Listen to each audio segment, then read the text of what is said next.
ಕಾಂಗ್ರೆಸ್ನ ವಕ್ತಾರರು ಮತ್ತು ಯುವ ಅಧ್ಯಕ್ಷರುಗಳು ದಿನಕ್ಕೊಂದೊಂದು ಡಿ ಕೆ ಶಿವಕುಮಾರ್ ಅವರ ಮೇಲೆ ಸ್ಟೇಟ್ಮೆಂಟ್ ಕೊಡ್ತಾರೆ. ರಾಜ್ಯಾದ್ಯಂತ ಅವರು ಕಾಂಗ್ರೆಸ್ ಪಕ್ಷದ ಯುವ ಘಟಕ ಮತ್ತು ಕಾಂಗ್ರೆಸ್ ಸಮಿತಿಯವರು ಏನು ಹೇಳಿಕೆಗಳನ್ನ ಕೊಡ್ತಾವ್ರೆ ಅದನ್ನು ಖಂಡಿಸಿ ಇವತ್ತು ಕನಕಪುರ ವಿಧಾನಸಭಾ ಕ್ಷೇತ್ರದ ಜಾತ್ಯತೀತ ಜನತಾದಳದ ವತಿಯಿಂದ ಪತ್ರಿಕಾಗೋಷ್ಠಿಯನ್ನು ಕರೆಯಲಾಗಿದೆ. ಈ ಪತ್ರಿಕಾಗೋಷ್ಠಿಗೆ ಆಗಮಿಸಿರುವಂಥ ಎಲ್ಲ ಮಾಧ್ಯಮ ಮಿತ್ರರಿಗೆ ತುಂಬ ಹೃದಯದ ಸ್ವಾಗತವನ್ನು ಬಯಸ್ತಾ ಇದ್ದೇವೆ. ಪಕ್ಷದ ಅಧ್ಯಕ್ಷರಾದಂಥ ಪಿ ನಾಗರಾಜರವರಿಗೆ ಹಾಗೂ ಪಕ್ಷದ ವೇದಿಕೆ ಮೇಲಿರುವಂಥ ಎಲ್ಲ ಗಣ್ಯರಿಗೆ ಮತ್ತು ಪಕ್ಷದ ಹಿರಿಯ ಮುಖಂಡರುಗಳಿಗೆ ತುಂಬ ಹೃದಯದ ಸ್ವಾಗತವನ್ನು ಬಯಸ್ತಾ ಏನು ಹೇಳಿಕೆಯನ್ನು ಕೊಟ್ಟಿದ್ದಾರೆ ಅದರ ವಿರುದ್ಧ ಈಗ ಪತ್ರಿಕಾಗೋಷ್ಠಿ ಪ್ರಾರಂಭವಾಗುತ್ತದೆ. ದಯವಿಟ್ಟು ಏನಾರ ಸ್ವಲ್ಪ ಮಾತಾಡುವಾಗ ಸ್ವಲ್ಪ ಅಡಚಣೆ ಏನಾರು ಆದರೆ ದಯವಿಟ್ಟು ತಮ್ಮಲ್ಲಿ ಕ್ಷಮೆ ಇರಲಿ. ಏನು ಪತ್ರಿಕಾಗೋಷ್ಠಿ ನಡೀತದೆ ಅದು ಕ್ಲೀನಾಗಿ ನಡೀಲಿ ಅಂತ ಎಲ್ಲ ಮುಖಂಡರಲ್ಲಿ ಮತ್ತು ಮಾಧ್ಯಮ ಮಿತ್ರರಲ್ಲಿ ಮನವಿ ಮಾಡ್ತೀವಿ. ಸೌಂಡ್ ಕಮ್ಮಿ ಮಾಡಿಸಿ.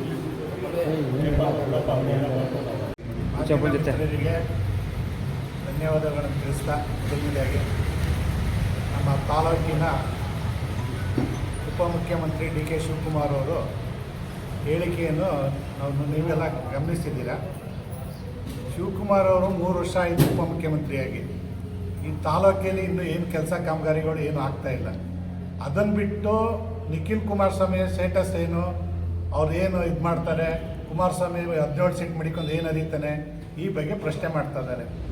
ರಾಮನಗರ ಜಿಲ್ಲೆಯಲ್ಲಿ ಕುಮಾರಸ್ವಾಮಿ ದೇವೇಗೌಡರ ಕೊಡುಗೆ 6 ಬೆಲೆ ಒಂದು ಡ್ಯಾಮ್ ಇದೆಯಲ್ಲ, ಅದೊಂದು ಡ್ಯಾಮ್ಗೊಂದು ಸಮ ಮಾಡಲಿ ಇವರು ಶಿವಕುಮಾರ್ ಅವರು. ಮೇಕೆದಾಟು ಕಟ್ತೀವಿ ಅಂತ ಪಾದಯಾತ್ರೆ ಮಾಡಿದ್ರು. 3 ವರ್ಷ ಆಯ್ತೈತೆ ಮೇಕೆದಾಟು ಕಟ್ತಾ ಇಲ್ಲ. ನಮಗೆ ಇನ್ನೂ ಟಿಕೆಟ್ ಕೊಡಿ, ಇನ್ನೂ ಪೇಪರ್ ಕೊಡಿ, ಪೆನ್ನು ಪೇಪರ್ ಕೊಡಿ ಅಂದರೆ ಅದು ಮುಗೀತು. ಈಗ ಕುಮಾರಸ್ವಾಮಿ ದೇವೇಗೌಡರ ಮೇಲೆ ಬಂದಿದ್ದಾರೆ. ರಾಮನಗರ ಜಿಲ್ಲೆಯಲ್ಲಿ ಕುಮಾರಸ್ವಾಮಿಯವರು ಮಾಡಿರುವಂಥದ್ದು, ದೇವೇಗೌಡರು ಮಾಡಿರುವಂಥದ್ದು, ಒಬ್ಬ ಕಾರ್ಯಕರ್ತರಿಗೆ ಒಂದು ಟಿಕೆಟ್ ಕೊಡ್ತಾರೆ, MLA ಟಿಕೆಟ್ನ. ನಮ್ಮಲ್ಲಿ ತಾಲೂಕ್ ಪಂಚಾಯತಿ ಸೋತಿರೋನ್ಗೆ 2 ಬಾರಿ ಟಿಕೆಟ್ ಕೊಟ್ಟಿದ್ದಾರೆ. ಚಿಕ್ಕಪ್ಪ ನಾಗರಾಜ್ ಅವರು ಕೊಟ್ಟಿದ್ದಾರೆ, ನಾರಾಯಣಗೌಡರು ಕೊಟ್ಟಿದ್ದಾರೆ. ಇದೇ ರಾಮನಗರ ಜಿಲ್ಲೆಯಲ್ಲಿ ಅವ್ರು ಸ್ಪರ್ಧಿಸಿದಂಥ ತಾಲೂಕಲ್ಲಿ ಒಬ್ಬ ಜಿಲ್ಲಾ ಪಂಚಾಯತಿ ಸೋತಿರುವಂಥವ್ರಿಗೆ MLA ಮಾಡಿದ್ದಾರೆ ದೇವೇಗೌಡರ ಕುಟುಂಬ. ಚನ್ನಪಟ್ಟಣದಲ್ಲಿ CM ನಾಗರಾಜ್ ಅವ್ರನ್ನ MLA ನಿಲ್ಲಿಸಿದ್ದಾರೆ. ಅಶ್ವಥ್ ಅವ್ರನ್ನ MLA ಮಾಡಿದ್ದಾರೆ. ಮುಸ್ಲಿಮ್ಸ್ ಘಟಕದ ಆಗದವರ ಅಧ್ಯಕ್ಷ ಜಿಲ್ಲಾ ಪರಿಷತ್ ಮೆಂಬರ್ ಮಾಡಿದ್ದಾರೆ, ವಿಧಾನ ಪರಿಷತ್ ಮೆಂಬರ್ ಮಾಡಿದ್ದಾರೆ. ಕುಮಾರಸ್ವಾಮಿಯವರ ಕೊಡುಗೆ, ದೇವೇಗೌಡರ ಕೊಡುಗೆ ಅಪಾರವಾಗಿದೆ. ಈಗಲೂ ಡ್ಯಾಮ್ ಕಟ್ಟಿಲ್ಲ ಅಂದರೆ ಕೆರೆಗಳು ನೀರೇ ತುಂಬ್ತಿರ್ಲಿಲ್ಲ. ಅದನ್ನು ಯೋಚನೆ ಮಾಡಿ ನೀವು 3 ವರ್ಷ ಆಗಿದೆ ಕಾರ್ಯಕ್ರಮ ಮಾಡಿ ಅಂತ ಹೇಳಿದ್ರೆ, ನಿಖಿಲ್ ಕುಮಾರಸ್ವಾಮಿ ಸ್ಟೇಟಸ್ ಏನು, ಅವರು ಯುವ ಘಟಕದಲ್ಲಿ ಓಡಾಡ್ತಾ ಇದ್ದಾರಲ್ಲ, ನೀವು ಕುತಂತ್ರದಿಂದ ಕೂಪನ್ ಹಂಚ್ಬಿಟ್ಟು ಸೋಲ್ಸೋದ್ರಲ್ಲ, ಅದು ನಿಮ್ಮ ಕೊಡುಗೆ. ಅದು ರಾತ್ರಿ ಬೆಳಗಿನ ಜಾವ ಡೈರೆಕ್ಟಾಗಿ ಕೊಡ್ಬೋದಾಯ್ತಲ್ಲ, ಹಿಂದಿನ ದಿನದಲ್ಲೇ ನಾವು ಕೂಪನ್ ಹಂಚ್ತಾ ಇದ್ದೀವಿ ಅಂತ. ಈ ಕೆಲಸ ಮಾಡ್ದೇನೆ ಶಿವಕುಮಾರ್ ಅವರು ಇಲ್ದಿರೋದೆಲ್ಲ ಮಾಡ್ತಾ ಇದ್ದಾರೆ. ಕೆಲಸ ಅಭಿವೃದ್ಧಿ ಮಾಡಲಿ, ಅಭಿವೃದ್ಧಿ ಮಾಡೋದು ಬಿಟ್ಬಿಟ್ಟು ಅವ್ರ ಬಗ್ಗೆ ಹೇಳಿಕೆ ಕೊಡೋದು, ಮುಂದಿನ ದಿನಗಳು 28 ಏನು ಅಂತ ತೋರಿಸ್ತಾರೆ. ಈಗ ರಾಜ್ಯದಲ್ಲೆಲ್ಲ ಏನಾಯ್ತು, 17 ಮಡಿಕೊಂಡು ನಾವಿಲ್ಲಿ 2 ಸಲ ಮುಖ್ಯಮಂತ್ರಿ ಆದ ಕುಮಾರಸ್ವಾಮಿ, ನೀವು 136 ಮಡಿಕೊಂಡು ಮುಖ್ಯಮಂತ್ರಿ ಆಗ್ತಾನೆ ಇಲ್ವಲ್ಲ, ಯಾಕೆ 136 ಮಡಿಕೊಂಡೇ ಮುಖ್ಯಮಂತ್ರಿ ಆಗ್ತಾ ಇಲ್ಲ ಇವರು. 16-17 ಮಡಿಕೊಂಡು 2 ಸಲ ಆಗಿದ್ದಾರೆ. 28ಕ್ಕೂ ಅವರೇ ಮುಖ್ಯಮಂತ್ರಿ ಆಗ್ತಾರೆ. 28ಕ್ಕೆ ಏನಂತ ಬರ್ತಾರೆ. ಇದೇ ತಮಿಳ್ನಾಡಲ್ಲಿ ಹೋಗ್ಬಿಟ್ಟು 2 ಸೀಟ್ ಬರಲ್ಲ, ವಿಜಯ್ ಅವರು ಏನು ಮಾಡ್ತಾ ಇದ್ದಾರೆ ಏನಂದ್ರು, ಈಗ ಅವ್ರಿಗೇನೆ ಟ್ಯಾಂಕ್ಸ್ ಹೇಳ್ತಾರಲ್ವ. ಆ ಪರಿಸ್ಥಿತಿ ಕರ್ನಾಟಕದಲ್ಲಿ ನೆಕ್ಸ್ಟ್ ಕುಮಾರಸ್ವಾಮಿ, ನಿಖಿಲ್ ಕುಮಾರಸ್ವಾಮಿ ಟ್ಯಾಂಕ್ಸ್ ಹೇಳುವಂಥ ಕಾಲ ಶಿವಕುಮಾರ್ ಬರ್ತಿದೆ. ಇಷ್ಟು ಹೇಳ್ತಾ ಇದು ಮುಂದಿನ ಏನಾರ ಈ ಥರ ಇದೇ ರೀತಿ ಕಾಂಗ್ರೆಸ್ನವರು ಇದು ಮಾಡಿದ್ರೆ ನಮ್ಮ ನಾಯಕರ ಬಗ್ಗೆ ನಾವು ಮುಂದಿನ ಎಚ್ಚರಿಕೆಯಾಗಿ ಹೋರಾಟ ಮಾಡೋಕ್ಕೆ ನಾವು ಸಿದ್ಧವಾಗಿದ್ದೀವಿ. ಇಲ್ಲಿ ಎಲ್ಲ ಸೇರಿರುವ ನಮ್ಮ ಪತ್ರಕರ್ತರುಗಳೇ ಮತ್ತು ಇಲ್ಲಿ ನಮ್ಮೆಲ್ಲ JDS ಮುಖಂಡರುಗಳೇ ಎಲ್ಲ ಹೆಸರುಗಳೆಲ್ಲ ಹೋಗ್ತಾರೆ. ಅದೇನೋ ಸ್ಟೇಟಸ್ಸು ಅಂತಾರೆ. ನಿಮ್ಗೆ ಗೊತ್ತಿಲ್ಲದೆ ಏನು ಸ್ಟೇಟಸ್ಸು, ಇಲ್ಲಿ ಯಾವ ಥರ ಇದ್ರು, ಯಾವ ಥರ ಸ್ಟೇಟಸ್ಸು, ಒಂದು ಇದರಲ್ಲಿ ಟೆಂಟಲ್ಲಿ ಒಂದು ಬ್ಲೂ ಫಿಲಮ್ ತೋರಿಸ್ತಾಯಿದ್ರು, ಇಲ್ಲೊಂದು HD ಅಲ್ಲ ತೋರಿಸೋ ಅವ್ರ ಸ್ಟೇಟಸ್ನೇ ಹಿಂದ್ಗಡೆ ಮಾಡ್ಕೊಳ್ಳಿ ಅನುವಾದ ಇದು ನೋಡ್ಕೊಳ್ಳಿ, ಮಾಡಿಕೊಂಡು ಇಲ್ಲಿ ಬೆಳೆದು ಇಲ್ಲಿ ಓಡಾಡಿಕೊಂಡು ಇಲ್ಲೆಲ್ಲ ಇಲ್ಲದೇ ಇದ್ದೆಲ್ಲ ಬೂತ್ಗಳು, ಎಲೆಕ್ಷನ್ ನಡೆಯೋ ಬೂತ್ಗಳು ಓಡ್ದು ಕೆಚ್ಚಿ ಹರಿದಾಕೋದು ಇವೆಲ್ಲ ಅವ್ರ ಬಗ್ಗೆ. ದೇವೇಗೌಡರ ಫ್ಯಾಮಿಲಿಯಲ್ಲಿ ಯಾರು ಆ ಥರ ಬಂದವರು? ಕುಮಾರಸ್ವಾಮಿ ಏನಾರು ಬಂದವರ, ದೇವೇಗೌಡರು ಏನಾರು ಬಂದವರ, ನಿಖಿಲ್ ಕುಮಾರಸ್ವಾಮಿ. ಸೋತರು, ಒಪ್ಕೊಂಡ್ರು, ಆಯಿತು ಸೋತರು ಅಂತ. ಈ ರಾಮನಗರದಲ್ಲಿ ಕೂಪನ್ ಹಂಚಿದ್ರು. ಅವ್ರಿಗಾರು ಪಾಪ ಇಂಥವ್ರಿಗಾರು ಏನಾದ್ರು ಇಟ್ಬಿಟ್ರ ರೇಷನ್ನು ಒಂದು 5,000 ರೂಪಾಯಿದು ಏನಿಲ್ಲ, ಎಲ್ಲ ಹಿಂಗೆ ಮೋಸ ಮಾಡಿಕೊಂಡು ಸುಮ್ಮನೆ ಇಲ್ಲಿ ಏನೋ ಒಂದು ಸ್ಪೀಚು, ಆ ಮಾತು ನೋಡ್ತೀನಲ್ಲ ಟಿ ವಿಲಿ ಇವೆಲ್ಲ ಒಂದು ತೂಕನೇ ಇರಲ್ಲ. ಏನೋ 15 ಸೀಟು 16 ಸೀಟು ಇದ್ಬಿಟ್ಟು. ಈಗ ಬಿಹಾರದಲ್ಲಿ ಎಷ್ಟು ಸೀಟ್ ಗೆದ್ರಪ್ಪ, ಪಶ್ಚಿಮ ಬಂಗಾಳದಲ್ಲಿ ಹೆಂಗೆ ಗೆದ್ರು, ಎಷ್ಟೆಷ್ಟು ಕಾಂಗ್ರೆಸ್ ಏನು ಒಳ್ಳೆ ಇದು ಅಂದ್ಕೊಂಡು. ಈಗ ಇದರಲ್ಲಿ ಐದು ಸೀಟ್ ಗೆದ್ದು ತಮಿಳ್ನಾಡಲ್ಲಿ. ಅದು ವರ್ಷಾನ್ಗಟ್ಲೆ ಪಾಪ ಒಂದು 30-40 ವರ್ಷದಿಂದ ಒಂದು ಮಿಂಗಲ್ ಇದ್ಕೊಂಡು ಏಕ್ದಮ್ ವಿಜಯ್ ಕಡೆ ಬಂದ್ಬಿಟ್ರು. ಸ್ಟೇಟಸ್ಸು ಅಂತ ಪಾಪ ನಿಖಿಲ್ದೇನು ಸ್ಟೇಟಸ್ಸು, ಅವ್ರು ಒಳ್ಳೆ ಫ್ಯಾಮಿಲಿಲಿ ಬಂದವ್ರೆ. ಅವರಪ್ಪ ಪ್ರಧಾನಿ ಆದರು, ಕುಮಾರಣ್ಣ 2 ಸಲ ಮುಖ್ಯಮಂತ್ರಿ ಆದರು. ಮಗ ಏನು ಹಿಂಬಾಗ್ಲಿಂದ ಹೋಗ್ಲಿಲ್ಲ, ಏನೋ MLC ಆಗಿ ಏನಿಲ್ಲ, ಸೋತವ್ರೆ, ಗೆಲ್ತಾರೆ. ನೆಕ್ಸ್ಟು ಗೌರ್ಮೆಂಟ್ ಬಂದೇ ಬರ್ತದೆ, ಕುಮಾರಣ್ಣ ಮುಖ್ಯಮಂತ್ರಿ ಅದೇ ಆಯ್ತಾರೆ. ಸುಮ್ಮನೆ ಸ್ಟೇಟಸ್ ಅದಕ್ಕೂ ಏನು ಸ್ಟೇಟಸ್ ಬೇಕಾ? ಏನಾದ್ರು ಇನ್ನೊಂದ್ಸಲ ಏನಾರು ಆ ಥರ ಏನಾದ್ರು ನಿಖಿಲ್ ಕುಮಾರಸ್ವಾಮಿ ಬಗ್ಗೆ ಏನಾರು ಮಾಡ್ಕೊಂಡ್ರೆ ನಾವು ಕನಕಪುರ ಬಂದ್ ಮಾಡ್ತೀವಿ. ಕನಕಪುರ ಯಾಕೆಂದ್ರೆ ಅವರು ಕನಕಪುರದವರು ಆಗಿರೋದ್ರಿಂದ DCM, ಅದರಿಂದ ನಾವು ಕನಕಪುರ ಬಂದ್ ಮಾಡ್ತೀವಿ. ಎಲ್ಲ ಮುಖಂಡರುಗಳು ಸೇರಿಕೊಂಡು ಕನಕಪುರ ಬಂದ್ ಮಾಡ್ತೀವಿ, ಖಂಡಿಸ್ತೀವಿ ಎಲ್ಲರೂ. ಅದರಿಂದ ಸುಮ್ಮನೆ ಅದು ಹೇಳೋದು ಬಿಟ್ಬಿಟ್ಟು ಕನಕಪುರ ಒಂದು ಅಭಿವೃದ್ಧಿ ಮಾಡೋದು. ಅವ್ರಿಗೆ 3 ವರ್ಷ ಆಯ್ತು, ಯಾವುದಿಲ್ಲ. ಈಗ ಯಾವುದೋ ಮೆಡಿಕಲ್ ಇದು ಕಟ್ತೀನಿ, ಕಾಲೇಜ್ ಕಟ್ತೀನಿ ಅಂದ್ರೆ ಅದು DCM ಬರಲಿಲ್ಲ, ಕೇರ್ಲೆಸ್ಸು. ಓಪನ್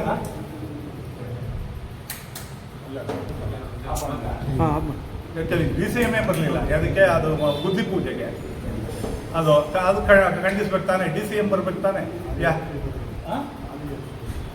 ಅಲ್ಲಿ MP ಕರ್ತಿಲ್ಲ, ಫೋಟೋ ಕಾಲಲ್ಲೇ ಕರೀಲಿಲ್ಲ. ಏನೋ ಬಂದರು, ಏನೋ ಒಂದು ಮಾಡಿದ್ರು, ಕ್ಲೋಸ್ ಮಾಡಿದ್ರು. ಇದು ಬಂದು ಅಭಿವೃದ್ಧಿ ಮಾಡಲಿ. ಅವ್ರ ಸರ್ಕಾರ ಬಂದೈತೆ, ನಾವೆಲ್ಲ ಒಂದು ಸಹಕಾರ ಕೊಡೋಣ, ಕನಕಪುರ ಅಭಿವೃದ್ಧಿ ಆಗಲಿ. ಏನು ಮಾಡ್ತಾ ಇಲ್ಲ. ಅದರಿಂದ ಸುಮ್ಮನೆ ಅಲ್ಲೂ ಬಿಗಿ ಇಟ್ಕೊಂಡು ಮಾತಾಡಲಿ. ಯಾವುದೇ ಒಂದು JDS ಬಗ್ಗೆ, ನಿಖಿಲ್ ಬಗ್ಗೆ, ಕುಮಾರಸ್ವಾಮಿ ಬಗ್ಗೆ, ದೇವೇಗೌಡರ ಬಗ್ಗೆ ಎಂದು ಖಂಡಿಸ್ತೀವಿ. ಎಲ್ಲ ಮಾಧ್ಯಮದ ಆತ್ಮೀಯ ಸ್ನೇಹಿತರೆ ಹಾಗೂ ನಮ್ಮ ಪಕ್ಷದ ಅಧ್ಯಕ್ಷರಾದ ನಾಗರಾಜ್ ಹಾಗೂ ವೇದಿಕೆ ಮೇಲಿರುವಂಥ ಎಲ್ಲ ನಮ್ಮ ಪಕ್ಷದ ಮುಖಂಡರೆ, ಏನು ಈ ದಿನ ನಮ್ಮ ರಾಜ್ಯದ ನಮ್ಮ ಪಕ್ಷದ ಯುವ ಅಧ್ಯಕ್ಷರಾದ ನಿಖಿಲ್ ಕುಮಾರಸ್ವಾಮಿಯವರ ಬಗ್ಗೆ ಕೆಲವರು ಬೇಗ ಬಾಯಿಗೆ ಬಂದಂಗೆ ಮಾತಾಡ್ತಾ ಇದ್ದಾರೆ. ಅವರ ಸ್ಟೇಟಸ್ ಏನು, ಅವರ ವ್ಯಕ್ತಿತ್ವ ಏನು, ಮತ್ತು ಅವರು ಮಾತಾಡ್ತಾ ಇರೋದು ಗೌರವ ಕೊಟ್ಟು ಮಾತಾಡಬೇಕು ನಿಖಿಲ್ ಕುಮಾರಸ್ವಾಮಿ ಅವರು ಅಂತ ಹೇಳ್ತಾರೆ. ಆದರೆ ಇವರು ಕೊಡ್ತಾ ಇರೋ ಸ್ಟೇಟ್ಮೆಂಟ್ಗಳು ಹೇಗಿದೆ, ಮಾನ್ಯ ಮಾಜಿ MP ಹೇಳ್ತಾರೆ ಕುಮಾರಸ್ವಾಮಿ ಅವ್ರನ್ನ ಏಕವಚನದಲ್ಲಿ ಮಾತಾಡಿಸ್ತಾರೆ. ಮಾನ್ಯ ಬಾಯಿಗೆ ಬಂದಂಗೆ ಏಕವಚನದಲ್ಲಿ ಮಾತಾಡಿಸ್ತಾರೆ. ಅದು ಇವ್ರಿಗೆ ಕೊಡುವಂಥ ತಂದೆ ಸಮಾನರಾದಂಥ ಕುಮಾರಸ್ವಾಮಿ ಅವರು ಕೊಡುವಂಥ ಗೌರವನ, ಅದ್ರ ಬಗ್ಗೆನೂ ತಾವು ಯೋಚನೆ ಮಾಡಬೇಕಲ್ಲ. ಇನ್ನೊಬ್ಬರ ಬಗ್ಗೆ ರಾಜಕೀಯದಲ್ಲಿ ಒಬ್ಬರ ಮೇಲೆ ಒಬ್ಬರು ಕೆಸರೆಚ್ಚು ಮಾಮೂಲಿ ಸಹಜ. ಆದರೆ ಒಬ್ಬ ವ್ಯಕ್ತಿ ಒಂದು ಪಕ್ಷದ ಅಧ್ಯಕ್ಷತೆಯನ್ನು ವಹಿಸ್ಕೊಂಡಿರುವಂಥವನು ಜವಾಬ್ದಾರಿ ಸ್ಥಾನದಲ್ಲಿ ಇದ್ಕೊಂಡು ಹೇಳುವಂಥ ಒಂದು ಮಾತಿದೆಯಾ, ಅದು ಬಹಳ ತೂಕವಾಗಿರಬೇಕಾದಂಥ ಮಾತು. ಇವರು ಒಬ್ಬ ಯುವ ಅಧ್ಯಕ್ಷನಾಗಿ ಅವ್ರು ಮಾತಾಡ್ತಾ ಇದ್ದಾರೆ. ಬಟ್ ಅದನ್ನು ಇವರು ಖಂಡಿಸುವುದ ರೀತಿ ಏನು ಏಕವಚನದಲ್ಲಿ ಮಾತಾಡಿದ್ರು. ಎಲ್ಲಿ ಏಕವಚನದಲ್ಲಿ ಮಾತಾಡಿದ್ರು? ಗೌರವಿತವಾಗಿ ಮಾತಾಡಿದ್ರು ಅವರು. ಮೊನ್ನೆ DKC ಸಾಹೇಬ್ರೆ ಅಂತಲೇ ಮಾತಾಡಿದ್ರು. ಅವ್ರು ಯಾವ ವಿಷಯಕ್ಕೋಸ್ಕರ ಮಾತಾಡಿದ್ರು? ಬಿಡದಿ ಟೌನ್ಶಿಪ್ ವಿಷಯದಲ್ಲಿ ಮಾತಾಡಿದ್ರು. 80% ರೈತರು ಅನುಮತಿ ಕೊಟ್ಟಿದ್ದಾರೆ ಅಂತ ಹೇಳಿದ್ರು. ಇಲ್ಲ, ಬನ್ನಿ ಅಲ್ಲೇ ಹೋಗೋಣ, ಸ್ಥಳ ಪರಿಶೀಲನೆ ಮಾಡೋಣ, ಎಲ್ಲ ರೈತರನ್ನು ಸೇರಿಸುವ. ಆ ಒಂದು ಸಂದರ್ಭದಲ್ಲಿ ಯಾರು ಅನುಮತಿ ಕೊಟ್ಟಿದ್ದಾರೋ ತಮಗೆ ಗೊತ್ತಾಗುತ್ತೆ ಅಂತ ಹೇಳಿದ್ರು. ಅದು ತಪ್ಪ? ರೈತರು ಯಾವ ರೈತರು ಫಲವತ್ತಾದ ಜಮೀನನ್ನ ಬಿಟ್ಕೊಡ್ಲಿಕ್ಕೆ ರೆಡಿ ಇದ್ದಾನೆ? ಈಗ ಯಾರು ಕೊಡ್ಲಿಕ್ಕೆ ರೆಡಿ ಇಲ್ಲ. ಅದೇ ಬೀದರ್, ಗುಲ್ಬರ್ಗ, ರಾಯಚೂರಲ್ಲಿ ಸಾಕಷ್ಟು ಜಮೀನುಗಳಿದೆ, ಅಲ್ಲಿಗೆ ಹೋಗಿ ಡೆವಲಪ್ಮೆಂಟ್ ಮಾಡಲಿ. ಇವತ್ತು ರೈತ ಬೆಳೀತಾ ಇರುವಂಥ ಜಮೀನನ್ನ ಕಿತ್ಕೊಂಡು ಅವರ ಬೀದಿಗೆ ತಗೊಬರುವಂಥದ್ದು ಯಾವ ನ್ಯಾಯ? 3 ವರ್ಷದಲ್ಲಿ ಏನು ಡೆವಲಪ್ಮೆಂಟ್ ಮಾಡಿದ್ದೀರಿ? 25,000 ರೂಪಾಯಿಗೆ ಇದ್ದಂಥ ಒಂದು ಎಲೆಕ್ಟ್ರಿಸಿಟಿ ಕನೆಕ್ಷನ್, ರೈತನಿಗೆ ಕೊಡ್ತಿದ್ದಂಥ ಕನೆಕ್ಷನ್ನ ಇವತ್ತು 3 ಲಕ್ಷ ರೂಪಾಯಿಗೆ ಏರಿಸಿದಿರಿ. 2.5ರಿಂದ 3 ಲಕ್ಷ ರೂಪಾಯಿಗೆ ಏರಿಸಿದಿರಿ. ರಿಜಿಸ್ಟ್ರೇಷನ್ ಚಾರ್ಜ್ನ ಜಾಸ್ತಿ ಮಾಡಿದಿರಿ. 30% ರಿಜಿಸ್ಟ್ರೇಷನ್ ಜಾಸ್ತಿ ಮಾಡಿದಿರಿ. ಒಂದು ವೆಹಿಕಲ್, ಒಬ್ಬ ರೈತ ಒಂದು ಟ್ರ್ಯಾಕ್ಟರ್ನ ಒಂದು ಲೋನೋ ಯಾವುದೋ ತಗೊಂಡ್ರೆ ಒಂದು ಟ್ಯಾಕ್ಸ್ನ ನೀವು ರೈಸ್ ಮಾಡಿದ್ದೀರಿ. 20 ರೂಪಾಯಿ ಸ್ಟಾಂಪ್ ಪೇಪರ್ ತಗೋಬೇಕಾದ್ರೆ ಒಂದು ವಂಶವೃಕ್ಷ ಮಾಡಿಸ್ಬೇಕು ಅಂದರೆ 20 ರೂಪಾಯಿ ಸ್ಟಾಂಪ್ ಪೇಪರ್ನಲ್ಲಿ ವಂಶವೃಕ್ಷ ಮಾಡ್ತಾಯಿದ್ರು. ಇದು ಇವತ್ತು 100 ರೂಪಾಯಿ ಮಾಡಿದ್ದೀರಿ. ಒಂದು ಏನು RRT ಓದಿ ನೀವು ರೈತರಿಗೆ ಅನುಕೂಲ ಮಾಡಿಕೊಡ್ತಾ ಇದ್ದೀವಿ ಅಂತ ಹೇಳಿದ್ರೆ, ಒಂದು ಪಾಣಿ ತಗೋಬೇಕಾದ್ರೆ 10 ರೂಪಾಯಿ ಪಾಣಿ 30 ರೂಪಾಯಿ ಮಾಡಿದ್ದೀರಿ.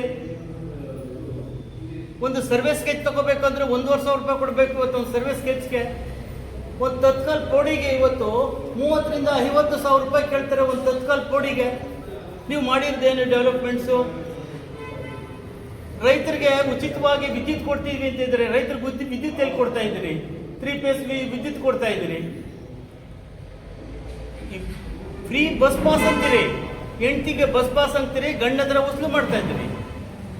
ಫ್ರೀ ಉಚಿತ ವಿದ್ಯುತ್ ಅಂತ ಹೇಳ್ತಾ ಇದ್ದೀರಿ, ಯೂನಿಟ್ಗೆ 55 ಪೈಸೆ ಅಂತ ಏರಿಸ್ತಾನೆ ಇದ್ದೀರಿ. ಉಚಿತವಾಗಿ ಕೊಡ್ತಾ ಇದ್ದೀರಿ. ನೀವು ಇದೆಲ್ಲ ಮಾಡ್ತಾ ಇರೋ ಡೆವಲಪ್ಮೆಂಟ್ಸಾ? ಸ್ಟೇಟಸ್ಸು ಯಾವ ಸ್ಟೇಟಸ್ಸು? 1989ರಲ್ಲಿ ಈ ಕ್ಷೇತ್ರಕ್ಕೆ ಬಂದಂತ ಸಾತ್ನೂರು ಕ್ಷೇತ್ರಕ್ಕೆ ಬಂದಂತ ಸಂದರ್ಭದಲ್ಲಿ ಇದ್ದಂತ ಸ್ಟೇಟಸ್ ಏನು? ನಿಮ್ಮ ಸ್ಟೇಟಸ್ಸು ಅವತ್ತು ಎಷ್ಟು ಇತ್ತು? ನಿಮ್ಮ ಸ್ಟೇಟಸ್ಸು ಇವತ್ತು ಇದೆ. ಕೋಡಿಹಳ್ಳಿಯಲ್ಲಿ ಒಂದು ವಿಶ್ವಪ್ರಿಯ ಕಲಾನಿಕೇತನ ಸಂಘ ಅನ್ನೋರು ಅವತ್ತು ಎಲ್ಲರೂ ದುಡ್ಡನ್ನ ಕ್ರೋಢೀಕರಣ ಮಾಡಿ ತಮಗೆ ಚುನಾವಣೆಗೆ ಕೊಟ್ಟಿದ್ದಾರೆ. ಅದು ನಿಮ್ಮ ಸ್ಟೇಟಸ್. ಅದನ್ನೆಲ್ಲ ಹಿಂದೆ ಇದ್ದಂಥದ್ದೆಲ್ಲ ಮರ್ತ್ಬಿಟ್ರೆ ಆಗ್ತಾ? ಏನು ಡೆವಲಪ್ಮೆಂಟ್ಸ್ ಆಗಿದೆ? ಸ್ಟೇಟಸ್ಸು ನೀವು ಬೈ ಬರ್ತ್ ಏನಾದರೂ ನೀವು ಸ್ಟೇಟಸ್ಸನ್ನು ನೋಡ್ಕೊಂಡೇ ಬಂದಿದ್ದೀರಾ? ಒಬ್ಬ ರಾಜ್ಯ ನಾಯಕ ಮಾನ್ಯ ನಿಖಿಲ್ ಕುಮಾರಸ್ವಾಮಿ ಅವರು ಪಕ್ಷದ ಬಗ್ಗೆ, ಸಂಘಟನೆ ಬಗ್ಗೆ ಹೋರಾಟ ಮಾಡ್ತಾ ಇದ್ದಾರೆ. ಇವತ್ತು ಈ ಕ್ಷೇತ್ರದಲ್ಲಿ ಅವತ್ತಿಂದ ಕುಮಾರಸ್ವಾಮಿ ಅವರು ಏನಾದರೂ ಮನಸ್ಸು ಮಾಡಿದ್ದರೆ ಇವತ್ತು ಇಷ್ಟು ಮಾತಾಡ್ಲಿಕ್ಕೆ ಅವಕಾಶನೇ ಇರ್ತಾ ಇರಲಿಲ್ಲ ತಮಗೆ. ಒಂದು ಪಕ್ಷದ ಒಬ್ಬ ನಾಯಕನ ಬಗ್ಗೆ ಯೋಚನೆ ಮಾಡಬೇಕು ಅಂದರೆ ಎಲ್ಲಾನು ಯೋಚನೆ ಮಾಡಬೇಕು. ನೀವೇನು ಡೆವಲಪ್ಮೆಂಟ್ ಮಾಡಿದ್ದೀರಿ? 3 ವರ್ಷದಲ್ಲಿ ಏನು ಡೆವಲಪ್ಮೆಂಟ್ ಮಾಡಿದ್ದೀರಿ? ರೈತರಿಗೆ ಏನಾದರೂ ಅನುಕೂಲ ಆಗುವಂತ ಕೆಲಸ ಮಾಡಿದ್ದೀರಾ? ರೈತರ ಜಮೀನುಗಳನ್ನ ಕಿತ್ಕೋತಾ ಇದ್ದೀರಿ. ಹಾಗಿದ್ದಾಗ ರೈತರನ್ನ ತುಳಿತಾ ಇದ್ದೀರಿ ಹೊರತು ರೈತರ ಪರವಾಗಿ ಹೋರಾಟ ಮಾಡುವಂತ ಒಂದು ಪಕ್ಷದ ಒಬ್ಬ ನಾಯಕನ ಬಗ್ಗೆ ಸ್ಟೇಟಸ್ ಕೇಳಿಸಿದ್ರೆ ನಿಮಗೆ ಯಾವ ರೀತಿಯ ನೈತಿಕತೆ ಇದೆ? ತಾವು ದಯವಿಟ್ಟು ಒಬ್ಬ ನಾಯಕರ ಬಗ್ಗೆ ಮಾತಾಡಬೇಕಾದ್ರೆ ಯೋಚನೆ ಮಾಡಿ ಮಾತಾಡಬೇಕು. ತಾವು ತಮ್ಮ ಸ್ಟೇಟಸ್ ಹಿಂದೆ ಇದ್ದಂತ ಏನಿತ್ತೋ, ನಾವು ಈಗ ಹೇಗಿದ್ದೀವಿ, ಮುಂದೆ ಏನಾಗ್ಬೋದು ಅನ್ನೋದ್ರ ಬಗ್ಗೆನೂ ಯೋಚನೆ ಮಾಡಿ ಮಾತಾಡುವಂಥ ಒಂದು ಸ್ಥಿತಿನ ತಾವು ನಿರ್ಮಾಣ ಮಾಡ್ಕೋಬೇಕು. ಬಾಯಿಗೆ ಬಂದಂಗೆ ಮಾತಾಡೋದಲ್ಲ. ಈ ಕಾನ್ಸ್ಟಿಟ್ಯೂನ್ಸಿಲಿ ಎಲ್ಲ ದಬ್ಬಾಳಿಕೆ, ದೌರ್ಜನ್ಯ ಮತ್ತೆ ಎದ್ದಂತಹ ಮುಖಂಡರ ಒಳಗೆ ಕೇಸ್ ಹಾಕಿ ಅವ್ರನ್ನ ಪಕ್ಷಕ್ಕೆ ಕರ್ಕೊಂಡಿದ್ದೇನೆ ಹೊರತು ಯಾರು ಸ್ವತಂತ್ರವಾಗಿ ಸ್ವಯಂ ಪ್ರೇರಿತವಾಗಿ ಯಾರು ಸಹ ಪಾರ್ಟಿಗೆ ಹೋಗಿಲ್ಲ. ಎಲ್ಲ ನಾಯಕರನ್ನು ಸಹ ಕೇಸ್ಗಳನ್ನ ಹಾಕಿಸಿ ತಾವು ಕರ್ಕೊಂಡಿದ್ದೀರಾ. ಬಟ್ ಅದ್ರ ಬಗ್ಗೆನೇ ಯೋಚನೆ ಮಾಡಬೇಕು. ಸ್ಟೇಟಸ್ಸು ಇದು ಸ್ಟೇಟಸ್ ಅಲ್ವೇ? ಒಂದು ಪಕ್ಷನ ವೀಕ್ ಮಾಡಿ ಅಲ್ಲಿರುವಂಥ ಲೀಡರ್ಗಳನ್ನ ಹೇಳ್ಕೊಳ್ಳೋದು, ಅವ್ರ ಮೇಲೆ ಕೇಸ್ ಹಾಕಿಸಿ, ಇದು ಒಂದು ಸ್ಟೇಟಸ್ಸೇ. ಅದರಿಂದ ತಾವು ದಯವಿಟ್ಟು ಯೋಚನೆ ಮಾಡಬೇಕು. ಈ ಕ್ಷೇತ್ರದಲ್ಲಿ ಮುಂದೆ ಒಬ್ಬ ನಾಯಕರನ್ನ ಮಾತಾಡಬೇಕಾದ್ರೆ ಅಗೌರವವಾಗಿ ನಡ್ಕೋಬಾರ್ದು. ಈ ಸಮಾಜದಲ್ಲಿ ಏನು ಸಂವಿಧಾನ ಕೊಟ್ಟಿದೆಯೋ ಎಲ್ಲರಿಗೂ ಮಾತಾಡುವಂಥ ಒಂದು ಹಕ್ಕನ್ನು ಯಾರು ಕಿತ್ಕೋಬಾರ್ದು. ಅವ್ರಿಗೂ ಅವದೇ ಆದ ಹಕ್ಕಿರುತ್ತೆ. ತಮಗೆ ಮಾತಾಡುವಂಥ ಹಕ್ಕಿದೆ, ಅವ್ರಿಗೂ ಮಾತಾಡುವಂಥ ಹಕ್ಕಿದೆ. ಅದರಿಂದ ಅವ್ರನ್ನ ಅಗೌರವವಾಗಿ ನಿಮ್ಮ ಸ್ಟೇಟಸ್ ಏನು, ನೀವೇನು ಅದನ್ನು ಕೇಳಬಾರ್ದು. ಒಂದು ಪಕ್ಷದ ಮುಖಂಡರಾಗಿ ಅವ್ರನ್ನ ಆ ರೀತಿಯ ಅವಹೇಳನವಾಗಿ ಬಾಯಿಗೆ ಬಂದಂಗೆ ಮಾತಾಡೋದು ಈ ಸಮಾಜದಲ್ಲಿ ಉನ್ನತ ಸ್ಥಾನದಲ್ಲಿರುವಂಥವ್ರಿಗೆ ತಕ್ಕದ್ದಲ್ಲ. ದಯವಿಟ್ಟು ತಿದ್ಕೋಬೇಕು ಅಂತ ನಾನು ಈ ಮೂಲಕ ತಮ್ಮಲ್ಲಿ ಮನವಿ ಮಾಡ್ಕೊಳ್ತೀನಿ. ಇಷ್ಟು ಹೇಳಲಿಕ್ಕೆ ಮಾತಾಡೋಕ್ಕೆ ಅವಕಾಶ ಕೊಟ್ಟ ಎಲ್ಲರಿಗೂ ನಮ್ಮ ರಾಜ್ಯ ಕಂಡಂಥ ಮಾಜಿ ಮುಖ್ಯಮಂತ್ರಿಗಳು, ಕೇಂದ್ರ ಸಚಿವರು, ನಮ್ಮ ನಾಯಕರಾದ ಕುಮಾರಣ್ಣವರು ಏನು ಕೆಲಸ ಮಾಡಿದ್ದಾರೆ ಈ ರಾಜ್ಯಕ್ಕೆ ಗೊತ್ತು, ಈ ದೇಶಕ್ಕೆ ಗೊತ್ತು. ಅದೇ ಪ್ರಕಾರ ನಮ್ಮ ಮಾಜಿ ಪ್ರಧಾನಿಗಳು, ನಮ್ಮ ಪಕ್ಷದ ವರಿಷ್ಠರಾದ ಹಿರಿಯರಾದ ದೇವೇಗೌಡರು ಕೂಡ ರಾಮನಗರದಲ್ಲಿ ಗೆದ್ದು ಮುಖ್ಯಮಂತ್ರಿಯಾಗಿ, ಕುಮಾರಸ್ವಾಮಿಯವರು ಗೆದ್ದು ಮುಖ್ಯಮಂತ್ರಿಯಾಗಿ ಇವತ್ತು ರಾಮನಗರ ಡಿಸ್ಟಿಕ್ಕನ್ನು ಮಾಡಿದ್ದಾರೆ. ಇವತ್ತು ಒಂದು ಭೂಪಟದಲ್ಲಿ ನೋಡೋಂಗೆ ಮಾಡಿದ್ದಾರೆ ಕುಮಾರಸ್ವಾಮಿ, ದೇವೇಗೌಡರು. ಅವ್ರ ಬಗ್ಗೆ ನಾವು ಕಾಂಗ್ರೆಸ್ಸವರು ಕೀಳುವಾಗಿ ಮಾತಾಡ್ತಾ ಇದ್ದಾರೆ. ಇವತ್ತೊಂದು ದಿನದಲ್ಲಿ ಕುಮಾರಸ್ವಾಮಿ ಬಂದಂಥ ಕಾರ್ಯಗಳು ನಿಮ್ಮ ಮುಂದೆ ಇದೆ. ದೇವೇಗೌಡರು ಪ್ರಧಾನಿಯವರು ಕೂಡ ಕಾರ್ಯವೈಖರಿಗಳನ್ನು ನಮ್ಮ ರಾಮನಗರಕ್ಕೆ ತಂದು ಇವತ್ತು ರಾಮನಗರ ಡಿಸ್ಟಿಕ್ಕನ್ನು ಒಂದು ಭೂಪಟದಲ್ಲಿ ನೋಡುವಂಥ ಒಂದು ಹೆಸರನ್ನು ಮಾಡಿಕೊಟ್ಟಿದ್ದಾರೆ. ಅವ್ರ ಬಗ್ಗೆ ಕಾಂಗ್ರೆಸ್ನವರಾಗಲಿ ಈ ರಾಜ್ಯದ ಉಪಮುಖ್ಯಮಂತ್ರಿ ಆಗಲಿ ಕೀಳುವಾಗ ಮಾತಾಡೋರನ್ನ DK ಶಿವಕುಮಾರ್ ಅವರೇ ಇವಾಗಲೇ ನೀವು ವಾಪಸ್ಸನ್ನು ತಗೊಳ್ಬೇಕು ಅಂತ ನಮ್ಮ ಪತ್ರಕರ್ತರ ಮುಂದೆ ಹೇಳ್ತಾ ಇದ್ದೀನಿ. ಹಾಗೆ ಇವತ್ತಿನ ದಿನ ಯುವ ನಾಯಕ, ಯುವ ಪೀಳಿಗೆ ಇವತ್ತು ಪ್ರಧಾನಿ ಮೊಮ್ಮಗ ಆದರೆ ಇಡೀ ದೇಶದಲ್ಲೇ ಗೊತ್ತಿದೆ. ಕುಮಾರಸ್ವಾಮಿ 2 ಸಲ ಮುಖ್ಯಮಂತ್ರಿ ಆಗಿದ್ದಾರೆ. ಇವತ್ತು ರಾಜ್ಯಕ್ಕೆ ನಿಖಿಲ್ ಯಾರು ಅಂತ ನಿಖಿಲ್ ಅವರು ತೋರಿಸ್ಕೊಡ್ತಾ ಇದ್ದಾರೆ. ಅಧಿಕಾರ ಇಲ್ಲ. ಅವರು 3 ಬಾರಿ ಸೋತಿದ್ರೂ ದುತಿ ಕೆಡದೆ ಇವತ್ತು ನಮ್ಮ ರೈತರಿಗೆ ಏನು ಒಂದು ರೈತರು ಸಂಕಟದಲ್ಲಿರ್ತಾ ಬಿಡದಿಲಿ ಇಡೀ ರಾಜ್ಯಕ್ಕೆ ಹೆಸರು ಮಾಡಿದಂಥ ನಿಖಿಲ್ ಅವರು ಹೋರಾಟವನ್ನು ಮಾಡ್ತಾ ಇದ್ದಾರೆ. ನಮ್ಮ ರೈತರಿಗೆ ಅನ್ಯಾಯ ಆಗಬಾರ್ದು. ಕುಮಾರಸ್ವಾಮಿ ಕೇಂದ್ರದಿಂದ ಬಂದು ಅವರು ಕೂಡ ಮಾತಾಡಿದ್ದಾರೆ. ದೇವೇಗೌಡರು ಈ ವಯಸ್ಸಿನಲ್ಲಿ ಬಂದು ಕೂಡ ಬಿಡದಿಲ್ಲಿ ಮಾತಾಡ್ತಾ ಇದ್ದಾರೆ.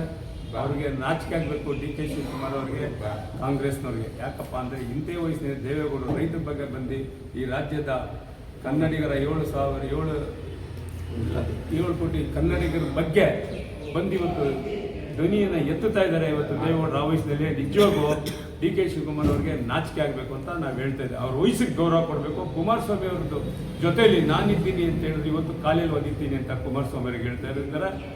ಇದನ್ನ ನಾನು ಖಂಡಿಸ್ತಾ ಇದ್ದೀನಿ.